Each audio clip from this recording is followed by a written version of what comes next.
Yung latag nung 2 tsaka 9. 2-9 karom ba yata ang parating dito, or either that or 2-9 combination. Mauricio has already abbreviated 1 rack tonight. Pero mukhang paubos din naman to. Wala na rin problema. I mean, he can go for the combination, but... Oy. Still getting back on track. That would be Run DMC and si Balbon Jonal Galve. Yun. Silang dalawa na lang ba? Yes, for the Negros Occidental Pillars. Kasi tapos na para sa Negros. Etong si Raymart Comomo siya yung unang ginamit. Yes. 13-7, I stand corrected. And then 13-12 naman ang kuha.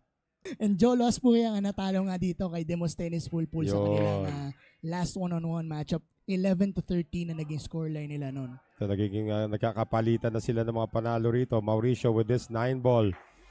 Putting that one away.